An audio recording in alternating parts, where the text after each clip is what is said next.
Hey Dolly fans, this is Kristen from Chrissy's Cuties, and today I'm going to show you how I made Baby Groot.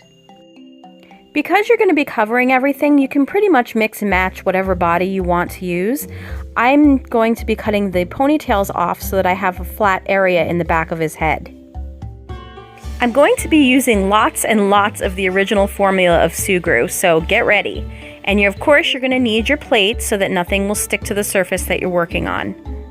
I have a special tool that I like to stick the heads on, but if you don't have anything like that, a pencil with an eraser on the end will do just as well.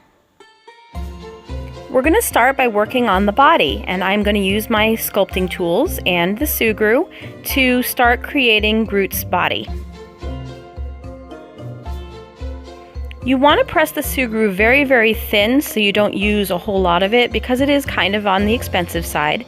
So now you see me placing it on his body, and I'm trying to make sure to be very careful not to get it on his legs. I just want it on his torso and on his arms.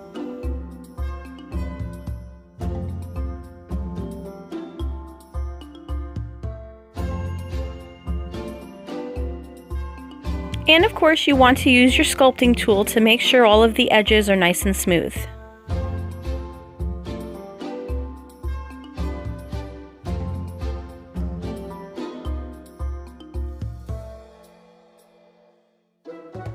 Once he's covered, you want to use your tools to make diagonal lines across his body and across his arms on the front and the back.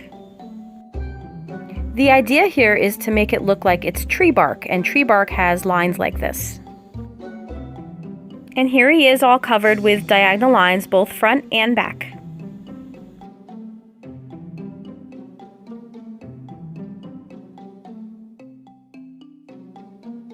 And of course, as an added little touch, I'm going to make some leaves for his body, and I'm going to stick them on various areas and smooth it into the rest of the Groot that's already on his body.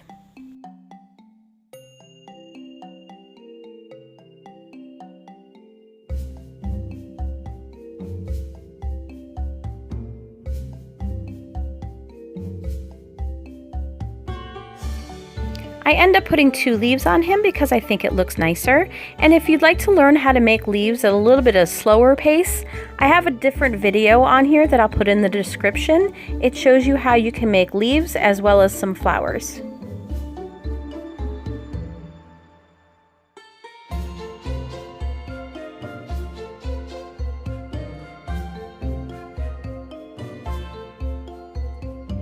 And let's do a third one on his leg, just because.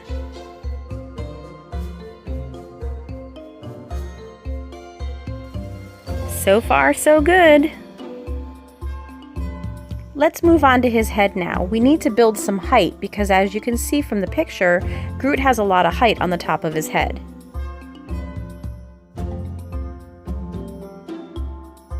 In order to get that height, I'm going to use tinfoil. You can use hot glue as well, but the tinfoil is a little easier to mold and it's a lot lighter than the hot glue.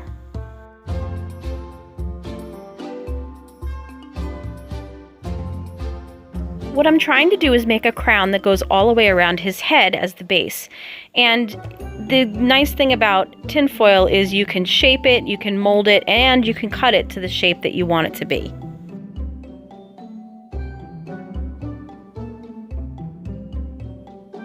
This process of getting it to look just right does take a while, and I have this on super speed, but I actually ended up editing a lot out. So just take your time and make sure it's the exact shape that you want before you glue it to the head. Once you finally have the shape just right, you want to use either super glue or hot glue or something to hold the tinfoil to the head just temporarily until you can get the Groot over top of it to make it more permanent. And as you can see, I'm using a toothpick to remove any extra glue that comes out on the bottom, and I also use it to press down if it gets a little hot because the hot glue is hot and tinfoil conducts heat. Once you have the crown on, you can use a ball of tinfoil in the middle to fill the extra gap inside. Okay, now let's cover everything with a thin layer of Groot.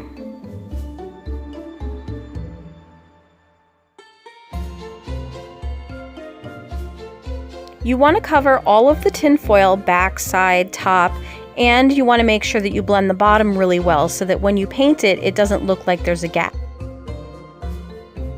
In a minute, you're going to see I even go so far as to cover all the way down to the bottom of the hairline, and it gives it a more fluid look once you paint it.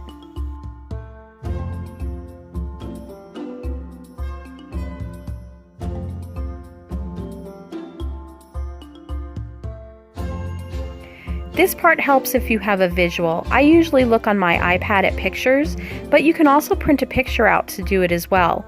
What you're doing is taking your tool and marking lines on the top of his head and all the way down wherever there's sugru on his head to make it look like tree bark.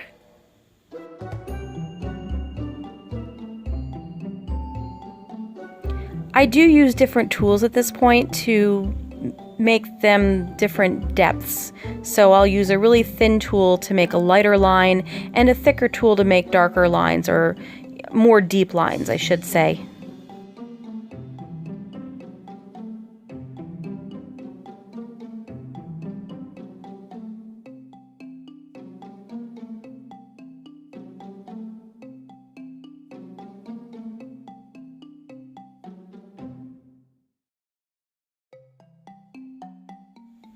The finishing touch is the top of the head, and if you look when you cut a piece of wood, it's got a spiral design inside, and that's kind of what I do here on the top of his head.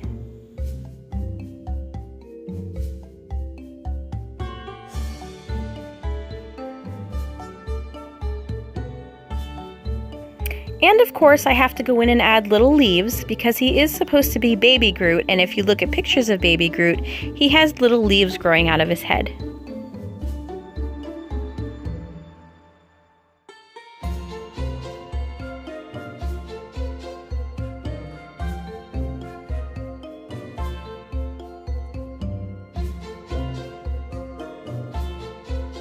So this is an example of what his head will look like when you are finished. Now all that's left is to paint. Here's the white coat. And here he is with his eyes done. Here he is mostly done. All I have left now are his leaves. And finally, ta-da! Here he is done. Now you'll notice I use different tones of brown on him. It helps to give him depth. And if you look at a tree, it'll have many lights and darks like I did on him. And of course, his leaves are done, and this is a good view of the spiral on top of his head. Here are some pictures of Baby Groot for you.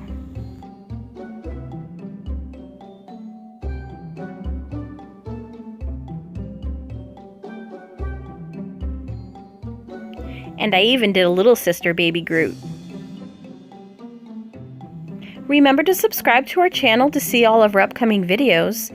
And thank you so much for joining us today. If you'd like to see another video, just click on one of the links.